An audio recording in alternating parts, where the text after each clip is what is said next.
ആകാശവാണി. നമസ്കാരം. വാർത്തകൾ വായിക്കുന്നത് ഗോപകുമാർ.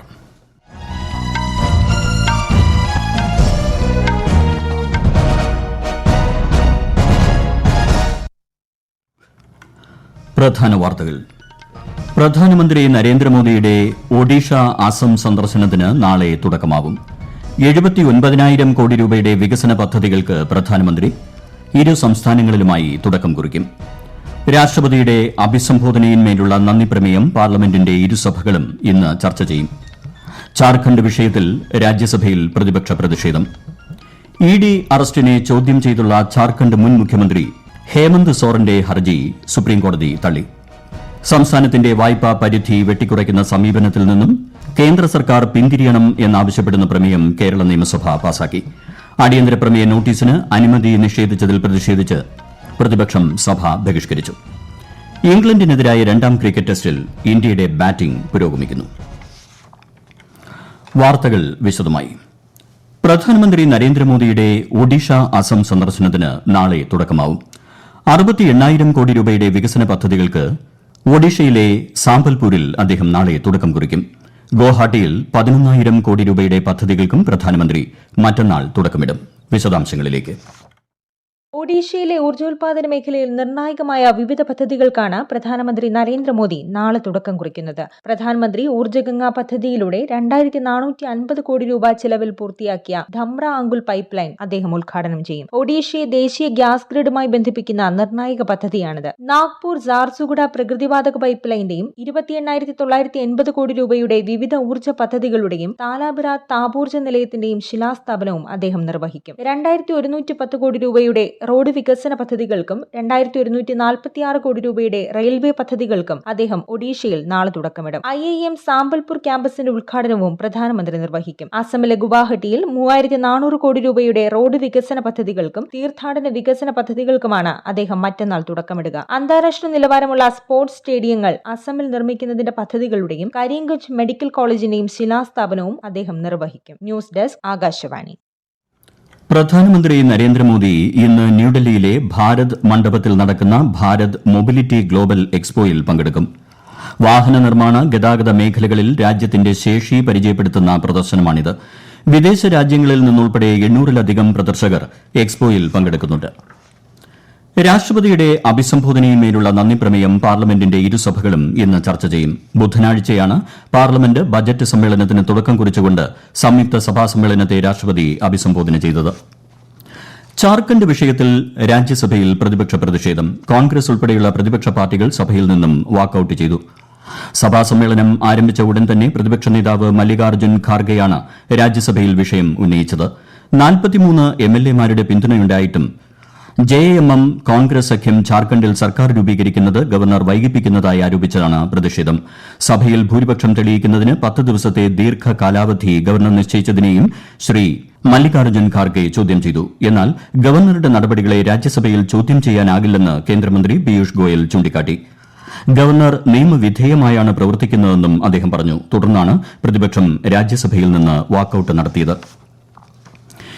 ഇഡി അറസ്റ്റിനെ ചോദ്യം ചെയ്തുള്ള ജാർഖണ്ഡ് മുൻ മുഖ്യമന്ത്രി ഹേമന്ത് സോറന്റെ ഹർജി സുപ്രീംകോടതി തള്ളി. കള്ളപ്പണം വെളുപ്പിക്കൽ കേസിൽ കഴിഞ്ഞ ദിവസം എൻഫോഴ്സ്മെന്റ് ഡയറക്ടറേറ്റ് അറസ്റ്റ് ചെയ്തതിന് എതിരെയാണ് ഹേമന്ത് സോറൻ കോടതിയെ സമീപിച്ചത്. ജാമ്യത്തിനായി ജാർഖണ്ഡ് ഹൈക്കോടതിയെ സമീപിക്കാൻ സുപ്രീംകോടതി നിർദ്ദേശിച്ചു. എൻഫോഴ്സ്മെന്റ് ഡയറക്ടറേറ്റ് അധികാര ദുർവിനിയോഗം നടത്തുകയാണെന്നും സർക്കാരിനെ അസ്ഥിരപ്പെടുത്താൻ ശ്രമിക്കുന്നുവെന്നും ആയിരുന്നു ഹേമന്ത് സോറന്റെ വാദം. എന്നാൽ 600 കോടി രൂപയുടെ ഭൂമി കുംഭകോണ കേസിൽ സോറൻ ഉൾപ്പെട്ടതായി ഇഡി ആരോപിച്ചു. ജാർഖണ്ഡിന്റെ 12ാമത് മുഖ്യമന്ത്രിയായി ചമ്പായി സോറൻ സത്യപ്രതിജ്ഞ ചെയ്തു. ഗവർണർ CP രാധാകൃഷ്ണൻ സത്യവാചകം ചൊല്ലിക്കൊടുത്തു. ഇഡി അറസ്റ്റിന്റെ പശ്ചാത്തലത്തിൽ ഹേമന്ത് സോറൻ മുഖ്യമന്ത്രി സ്ഥാനത്ത് നിന്നും രാജിവച്ചതിനെ തുടർന്നാണ് ചമ്പായി സോറൻ മുഖ്യമന്ത്രി സ്ഥാനത്തെത്തുന്നത്. അധികാരമേറ്റ് 10 ദിവസത്തിനകം അദ്ദേഹം നിയമസഭയിൽ ഭൂരിപക്ഷം തെളിയിക്കണം. ഈ വാർത്തകൾ ആകാശവാണിയിൽ നിന്ന്. ആകാശവാണി വാർത്തകളും വാർത്താധിഷ്ഠിത പരിപാടികളും all India radio news Thiruvananthapuram എന്ന യൂട്യൂബ് ചാനലിൽ ലഭ്യമാണ്.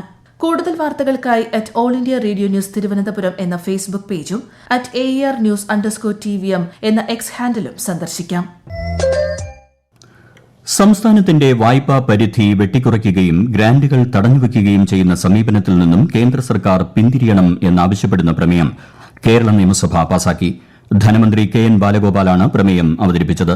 15ാം ധനകാര്യ കമ്മീഷൻ അംഗീകരിച്ച ശുപാർശയെ മറികടന്നുകൊണ്ടാണ് കേന്ദ്ര സർക്കാർ സംസ്ഥാനത്തിന്റെ വായ്പാ പരിധി വെട്ടിക്കുറച്ചതെന്ന് മന്ത്രി കെ എൻ ബാലഗോപാൽ പറഞ്ഞു. സംസ്ഥാനത്തിന്റെ വായ്പാ പരിധി വെട്ടിക്കുറച്ച സമീപനത്തിൽ നിന്നും കേന്ദ്ര സർക്കാർ പിന്മാറണം എന്ന് മന്ത്രി കെ എൻ ബാലഗോപാൽ പ്രമേയത്തിൽ ആവശ്യപ്പെട്ടു. തുടർന്ന് മറ്റ് സഭാ നടപടികൾ വേഗത്തിൽ പൂർത്തിയാക്കി സഭ ഇന്നത്തേക്ക് പിരിയുകയാണെന്ന് സ്പീക്കർ അറിയിച്ചു. കേരള നിയമസഭയിൽ ഇന്നും പ്രതിപക്ഷ ബഹളം. അടിയന്തര പ്രമേയ നോട്ടീസിന് അനുമതി നിഷേധിച്ചതിൽ പ്രതിഷേധിച്ച് പ്രതിപക്ഷം സഭ ബഹിഷ്കരിച്ചു. CMRL കമ്പനിയിൽ നിന്നും നൽകാത്ത സേവനത്തിന് പണം കൈപ്പറ്റിയതായി കണ്ടെത്തിയ സാഹചര്യം സഭ നിർത്തിവച്ച് ചർച്ച ചെയ്യണമെന്നാവശ്യപ്പെട്ട് പ്രതിപക്ഷത്തു നിന്നും മാത്യു കുഴൽനാടൻ ആണ് അടിയന്തര പ്രമേയ അവതരണത്തിന് നോട്ടീസ് നൽകിയത്. എന്നാൽ ചട്ടപ്രകാരം അടിയന്തര പ്രമേയ നോട്ടീസിന് അനുമതി നൽകാൻ കഴിയില്ലെന്ന് സ്പീക്കർ അറിയിച്ചു. ഇതിൽ പ്രതിഷേധിച്ച് പ്രതിപക്ഷം സഭ ബഹിഷ്കരിക്കുകയായിരുന്നു. സാമ്പത്തിക അവലോകന റിപ്പോർട്ട് നിയമസഭയിൽ വച്ചു. ആഭ്യന്തര ഉത്പാദനത്തിൽ 6.6% വളർച്ച നേടി. റവന്യൂ കമ്മി 0.88% കുറഞ്ഞു. ധനക്കമ്മി 2.44% കുറഞ്ഞു. റവന്യൂ വരുമാനം 12.48% നിന്ന് 12.69% കൂടി. തനത് നികുതി വരുമാനം ഇത്തവണ 23.36% വർദ്ധിച്ചു. സംസ്ഥാനത്തിന്റെ പൊതുക്കടത്തിന്റെ വാർഷിക വളർച്ചാ നിരക്കിൽ കുറവ് 10.16% നിന്ന് 8.19% കുറഞ്ഞു. സർവ്വതോന്മുഖവും എല്ലാവരെയും ഉൾക്കൊള്ളുന്നതുമായ വികസന സമീപനമാണ് കേന്ദ്ര സർക്കാരിന്റേതെന്ന് ധനമന്ത്രി നിർമ്മല സീതാരാമൻ. പാവപ്പെട്ടവർ, സ്ത്രീകൾ, യുവജനങ്ങൾ, കർഷകർ എന്നീ വിഭാഗങ്ങളുടെ ക്ഷേമത്തിനാണ് സർക്കാർ മുൻഗണന നൽകുന്നതെന്നും ഇവരുടെ മുന്നേറ്റത്തിലൂടെ രാജ്യത്തിന്റെ വികസനം സാധ്യമാക്കുകയാണ് ലക്ഷ്യമെന്നും ഇടക്കാല ബജറ്റ് അവതരിപ്പിച്ച് ധനമന്ത്രി പറഞ്ഞു. കഴിഞ്ഞ 10 വർഷം കൊണ്ട് 25 കോടി ജനങ്ങളെ ദാരിദ്ര്യമുക്തരാക്കാൻ കഴിഞ്ഞതായും ധനമന്ത്രി വ്യക്തമാക്കി. 2047ഓടെ ഭാരതത്തെ വികസിത രാജ്യമാക്കി മാറ്റുക എന്ന ലക്ഷ്യത്തോടെ എല്ലാ വിഭാഗം ജനങ്ങളെയും ഉൾപ്പെടുത്തിക്കൊണ്ടുള്ള വികസനത്തിനാണ് സർക്കാർ പ്രാധാന്യം നൽകുന്നതെന്നും ശ്രീമതി നിർമ്മല സീതാരാമൻ പറഞ്ഞു. 31 സായുധ ഡ്രോണുകളും മിസൈലുകളും മറ്റ് ഉപകരണങ്ങളും $4 ബില്യൺ ഇന്ത്യയ്ക്ക് കൈമാറുന്നതിന് US അനുമതി നൽകിയതായി പെന്റഗൺ അറിയിച്ചു. MQ-9B സ്കൈ ഗാർഡിയൻ ഡ്രോണുകൾ, ഹെൽഫയർ മിസൈലുകൾ, ലേസർ ഗൈഡഡ് ബോംബുകൾ എന്നിവ ഇതിൽ ഉൾപ്പെടുന്നു. മ്യാൻമറിലെ സ്ഥിതിഗതികൾ വഷളാകുന്നതിൽ ഇന്ത്യൻ വിദേശകാര്യ മന്ത്രാലയം ഉത്കണ്ഠ രേഖപ്പെടുത്തി. ഇത് ഇന്ത്യയെ നേരിട്ട് ബാധിക്കുന്ന വിഷയമാണെന്ന് മന്ത്രാലയ വക്താവ് രൺധീർ ജയ്സ്വാൾ ന്യൂഡൽഹിയിൽ പറഞ്ഞു. മ്യാൻമറിലെ അക്രമം പൂർണ്ണമായി അവസാനിപ്പിക്കുന്നതിനും രാജ്യത്തിന്റെ ഫെഡറൽ ജനാധിപത്യത്തിലേക്കുള്ള പരിവർത്തനത്തിനും ഇന്ത്യ ദീർഘകാലമായി പിന്തുണ നൽകുന്നതായും അദ്ദേഹം പറഞ്ഞു. യുക്രൈന് $54 ബില്യൺ അധിക ധനസഹായം പ്രഖ്യാപിച്ച് യൂറോപ്യൻ യൂണിയൻ. ബ്രസൽസിൽ നടന്ന യൂറോപ്യൻ യൂണിയൻ നേതാക്കളുടെ പ്രത്യേക ഉച്ചകോടിയിലാണ് 27 EU രാജ്യങ്ങൾ സംയുക്തമായി തീരുമാനമെടുത്തത്. അടുത്ത 4 വർഷത്തേക്കാണ് ധനസഹായം.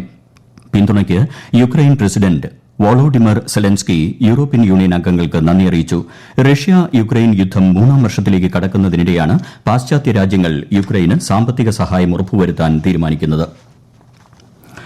വിശാഖപട്ടണത്ത് നടക്കുന്ന ഇന്ത്യ-ഇംഗ്ലണ്ട് 2ാം ക്രിക്കറ്റ് ടെസ്റ്റിൽ ഏറ്റവും ഒടുവിൽ റിപ്പോർട്ട് കിട്ടുമ്പോൾ ഇന്ത്യ 2 വിക്കറ്റ് നഷ്ടത്തിൽ 141 റൺസ് എന്ന നിലയിലാണ്. ടോസ് നേടിയ ഇന്ത്യ ബാറ്റിംഗ് തെരഞ്ഞെടുക്കുകയായിരുന്നു. 5 മത്സരങ്ങളടങ്ങിയ ടെസ്റ്റ് പരമ്പരയിൽ ഇംഗ്ലണ്ട് 1-0 മുന്നിലാണ്. 1ാം ടെസ്റ്റിൽ 28 റൺസിനാണ് ഇംഗ്ലണ്ട് ഇന്ത്യയെ പരാജയപ്പെടുത്തിയത്. 4ാമത് ഖേലോ ഇന്ത്യ വിന്റർ ഗെയിംസിന്റെ ആദ്യഘട്ട മത്സരങ്ങൾക്ക് ലഡാക്കിലെ ലേയിൽ തുടക്കമായി. Ice hockey, ice speed skating എന്നീ ഇനങ്ങളിൽ 15 സംസ്ഥാനങ്ങളിൽ നിന്നും കേന്ദ്രഭരണ പ്രദേശങ്ങളിൽ നിന്നുമായി 600 അത്ലറ്റുകൾ മേളയുടെ ഭാഗമാകും. ഗെയിംസിന്റെ അടുത്ത ഘട്ടം ജമ്മു കാശ്മീരിൽ നടക്കും. പ്രധാന വാർത്തകൾ വീണ്ടും. പ്രധാനമന്ത്രി നരേന്ദ്രമോദിയുടെ ഒഡീഷ, അസം സന്ദർശനത്തിന് നാളെ തുടക്കമാവും. 79,000 കോടി രൂപയുടെ വികസന പദ്ധതികൾക്ക് പ്രധാനമന്ത്രി ഇരു സംസ്ഥാനങ്ങളിലുമായി തുടക്കം കുറിക്കും. രാഷ്ട്രപതിയുടെ അഭിസംബോധനയിന്മേലുള്ള നന്ദിപ്രമേയം പാർലമെന്റിന്റെ ഇരുസഭകളും ഇന്ന് ചർച്ച ചെയ്യും. ജാർഖണ്ഡ് വിഷയത്തിൽ രാജ്യസഭയിൽ പ്രതിപക്ഷ പ്രതിഷേധം. ED അറസ്റ്റിനെ ചോദ്യം ചെയ്തുള്ള ജാർഖണ്ഡ് മുൻ മുഖ്യമന്ത്രി ഹേമന്ത് സോറന്റെ ഹർജി സുപ്രീംകോടതി തള്ളി. സംസ്ഥാനത്തിന്റെ വായ്പാ പരിധി വെട്ടിക്കുറയ്ക്കുന്ന സമീപനത്തിൽ നിന്നും കേന്ദ്ര സർക്കാർ പിന്തിരിയണം എന്നാവശ്യപ്പെടുന്ന പ്രമേയം കേരള നിയമസഭ പാസാക്കി. അടിയന്തര പ്രമേയ നോട്ടീസിന് അനുമതി നിഷേധിച്ചതിൽ പ്രതിഷേധിച്ച് പ്രതിപക്ഷം സഭ ബഹിഷ്കരിച്ചു. ഇംഗ്ലണ്ടിനെതിരായ 2ാം ക്രിക്കറ്റ് ടെസ്റ്റിൽ ഇന്ത്യയുടെ ബാറ്റിംഗ് പുരോഗമിക്കുന്നു. വാർത്തകൾ കഴിഞ്ഞു. അടുത്ത വാർത്താ പ്രക്ഷേപണം വൈകിട്ട് 6:30.